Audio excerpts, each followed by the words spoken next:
The Tale of Two Cities, first chapter. Beginning. The period. It was the best of times, it was the worst of times, it was the age of wisdom, it was the age of listening, it was the epoch of belief, it was the epoch of incredulity, it was the season of light, it was the season of darkness, it was the spring of hope, it was the winter of despair. We had everything before us, we had nothing before us. We were all going direct to heaven, we were all going direct to other way. In short, the period was so full, like the present period, that some of its noisiest authority insisted on its being received for good or for evil, in the superlative degree of comparison only. There were a king with a large jaw and a queen with a plain face. On the throne of England there was a king with a large jaw and a queen with a fair face on the throne of France. In both countries it was clearer than crystal to the lords of the state, preservers of loaves and fishes, that things in general were settled forever. It was the year of our Lord 1775. Spiritual revelations were considered to England at that favored period, as at this Mrs. Southcote had recently attained her 25th blessed birthday. Mrs. Southcote, of whom a prophetic private in the Life Guards had heralded the sublime appearance by announcing that arrangements were made for the swelling up of London and Westminster. Even the Cock Lane ghost had been laid only round dozen of years. After wrapping out its messages, the spirits of this very year last past, supernatural deficient inordinately out their mere message in the earthly order of events had lately come to the English English crown and people from a Congress of British subjects in America, which stands to relate have proved more important to the human race than any communications yet received through any of the chickens the Cock Lane brood. France less favored on the whole as to matters spiritual than her sister of the shield and trident, rolled with exceeding smoothness downhill, making paper money and spending it under the guidance of her Christian pastors. She entertained herself beside with such human achievements as sentencing a youth to have his hands cut off, his tongue torn out with pincers, and his body burned alive because he had not kneeled down in the rain to do honor to a dirty procession of monks which passed within his views.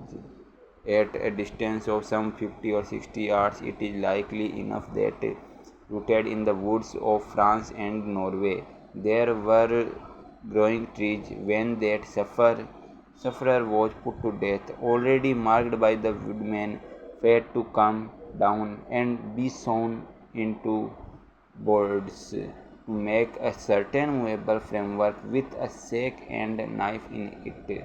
Terrible in history, it is likely enough that in the rough out houses of some tillers of heavy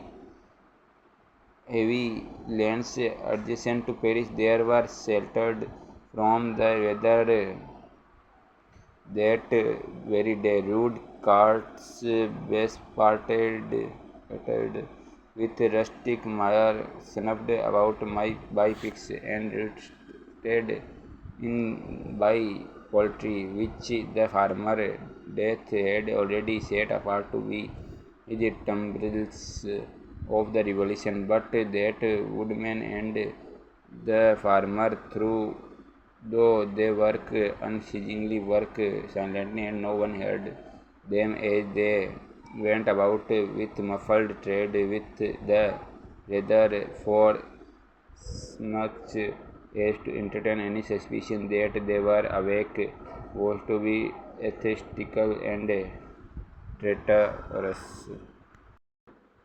In England, there was scarcely an amount of order and protection to justify much national boasting, daring burglaries by armed men and highway robberies took place in the capital itself every night. Families were publicly cautioned not to go out of town without removing their furniture to upholsters' warehouses for security. The highwayman in the dark was a city tradesman in the light, and being recognized and challenged by his fellow tradesmen in the light, and being recognized and challenged by his fellow tradesmen, whom he stopped in his character of the captain, gallantly shot him through the head and rode away. The mall was well led by 7 robbers, and the guard shot 3 dead, and then got shot dead himself by the other, for in consequence of the failure of his ammunition. After which the mail was robbed in peace. That magnificent potentate, the Lord Mayor of London, was made to stand and deliver on Turnham Green by one highwayman who despoiled the illustrious creature in sight of all his retinue. Prisoners in London gaols fought battles with their turkeys, and the majesty of the law fired blunderbusses in among them, loaded with rounds of shot and ball. Thieves snipped off diamond crosses from the necks of noble lords at court drawing rooms. Musketeers went into St. Giles to search for contraband goods, and the mob fired on the musketeers, and the musketeers out of the common way in the dust of them. The hangman, ever busy and ever worse than useless, was in constant requisition, now stringing up long rows of miscellaneous criminals, now hanging a housebreaker on Saturday who had been taken on Tuesday, now burning people in the hand at Newgate by the dozen, and now burning pamphlets at the door of Westminster Hall.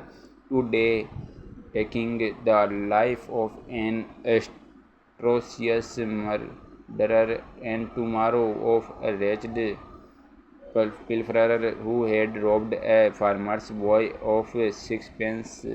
All these things and 1,000 like them came to pass in and close upon the dear old year and 1775, environed by them, while the woodman and the farmer worked unheeded. Those two of the large George, and those other two of the plain and fair passage, trod with steel enough and carried with their divine rights with a high hand. Thus did the year 1775 conduct their greatness and merits of small creature, the creatures of this chronicle, among the rest, along the roads that lay before them.